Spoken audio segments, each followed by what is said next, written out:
Hey everyone, happy Tuesday, April. Oh, it's not April 4th, it's April 11th. Let's just fix that right now.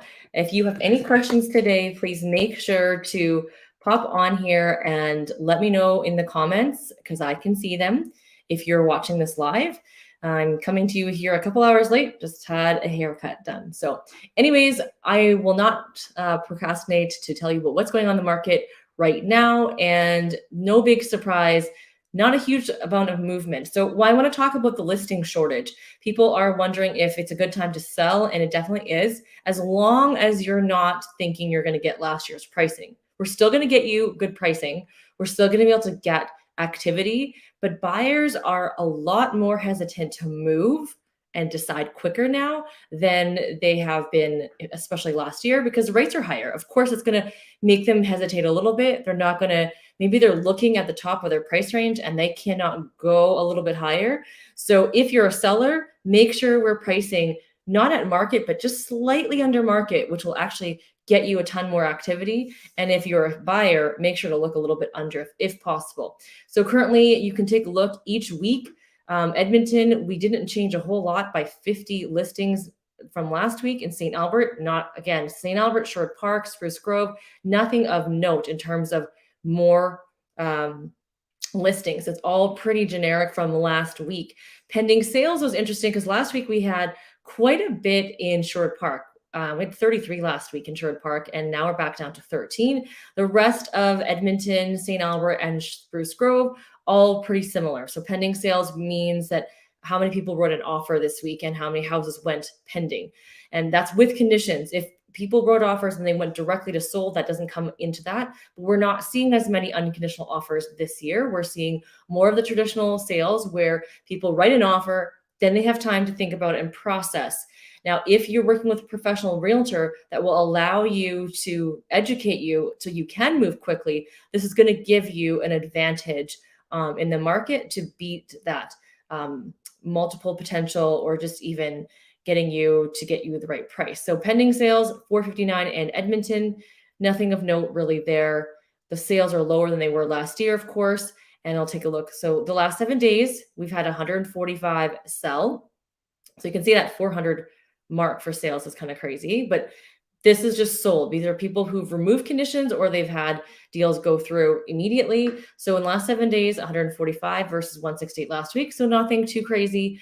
12 this week in St. Albert versus 16 last week. Sherwood Park saw more sold, so more conditions removed this last week compared to the week before. And then Spruce Grove, pretty much the same. Now, if we look at last year at this time, the market was still very, very busy from the boom, and we started to see it decline in May. So you're going to start to see the numbers change in the next few weeks on when we're comparing numbers.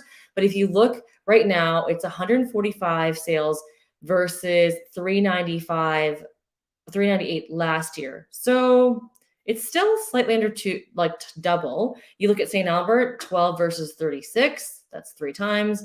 Sherwood Park, 16 versus 33, that's 2 times. And Spruce Grove, 14 versus 25. So we're half of the amount of sales that we were last year at this time. So if you're looking at what should you do in terms of selling a property, is this the time? You can see things are still moving. They always will move. And if you look at last year's numbers, and they're basically almost, it's double and a little bit more for Edmonton, it means that like this is the normal market. So I'm very curious to see when we start to have numbers slow down, then we can compare. Our market this year is strong in sense of things are still moving. Buyers need to buy a property, and buyers are able to buy homes that are different value now. If you're looking for a new build, here's a tip for you. You're going to spend minimum 370, 380 to get a attached home, which means like a row house. If you are looking to buy a house with a detached garage, you need to budget yourself about what is it? We looked at it. No, it was 480 to 500 was the lowest price I've seen with the garages that included, and over 550 to 600 for the front attached garage. We're actually starting to normalize, so I can actually tell you these prices. In Edmonton, just resale single family home wise, if you are at the 450 mark, it's a sweet spot. There's going to be a lot of properties that you can, not a lot, there's more options for you at 450 as a buyer. But realistically, if you're looking to upgrade, you probably want to look at upgrading at 550 to 600 and selling your house for 450. That's going to be kind of what you're looking at in terms of the range. So you're not going up drastically. And the 450, 350 to 450 is moving the quickest. So those are the bulk of the sales is the 350 to 450. So if you're moving from a house that's worth 350 to 450 into a 550 to 600, you're definitely in a better spot. If you have not seen already, I did put a market stats video on Saturday on YouTube. So make sure to go back and look at that. I talk about the whole month of March in a recap, and I will be back next Tuesday to talk about the market again. But before we leave, I wanted to talk to you about some of the articles I'm seeing online that talk about how this week's top stories, Canadian real estate sellers won't budge and the correction hits pause. Don't forget these sources come from Toronto, but I do see that trend here in Edmonton as well. There are sellers that are still expecting the prices from last year and they're just not going to get it. And the buyers are thinking it is pre-COVID times where they can go in and ask for $50,000 to $100,000 off a property. That's not going to happen if the property is priced properly. So obviously, if it was priced last year's pricing and it is $50,000 over, then of course you're going to have like a bit of a battle of who is going to win. At the end of the day, the seller and the buyer both have to agree. And the third party has to agree is the banks. The lenders still have to approve everything. So if you didn't, if you found a buyer to overpay for your property, the lenders are going to say, nope, it's not worth that. You need to come up with this extra money and you now need to pay that difference. And guess what? We're not Toronto or Vancouver. No one just has that cash in their pocket to give it to you. They're going to ask the sellers for a reduction in price, and you're going to have that problem all across the board. So you got to be really careful when you're pricing the property. They're saying Canadian real estate owners aren't selling, and here's why. We're seeing a drop in sales, which is true because you saw in this stat that the sales are about half to a third of what they were last year. And the drop in inventory is concerning. I don't know if you know this, but there's an inventory shortage, not just of the normal everyday people moving and upgrading, but there are a lot of things called urbanization. So small town people moving into the bigger cities. You've got international people. They've projected a massive housing shortage because of everybody coming in and international and immigrants, right? So there's going to be a massive change. Obviously, the lack of sales comes from people just being a little hesitant on the interest rates, which have subsided. Now, everyone wants to know, is the interest rates going to drop? And I'm just going to wait till the rates drop. Okay, right now, as we film, you can get a 4.39 fixed. And guess what? That's normal. That is going to be something that you'll be happy with because I would say 4 to 5% is the normal interest rate we don't really see. My mortgage broker was saying 3.5 to 5. I'm saying 4 to 5 is kind of what we're going to see. So if you're waiting for interest rates to drop back to sub 3, like 2%, 1%, even low 3%, you're going to be waiting a while. That was a very abnormal. We had record lows. That means record lows means it doesn't happen very often.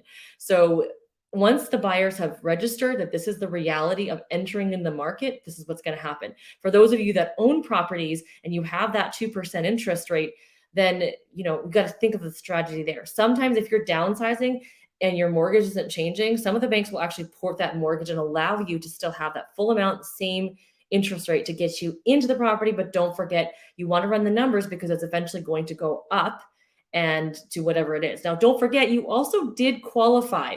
When you got that 2.2% interest rate, they used a higher interest rate to qualify you. So as the rates go up and if you have to renew, it's not like you can't afford it. They wouldn't have approved you for a mortgage if you couldn't afford it. And so that's why it sucks because you were used to this lower payment and eventually it's going to be higher, but you were approved for that. They wouldn't have approved you with the total debt service ratio in terms of your debt with your mortgage, your debt with your other debts, and your income. Now, if you have any questions, I can see your comments. So I know that there's some of you guys watching. You can ask me any questions you might want to see answers to. If you're watching this after, I'll for sure answer them. But my mortgage broker and I were talking about the fact that there is some more confidence coming. It is April. our weather finally is becoming spring-like. It's raining, not snowing, although I saw a little bit of snow.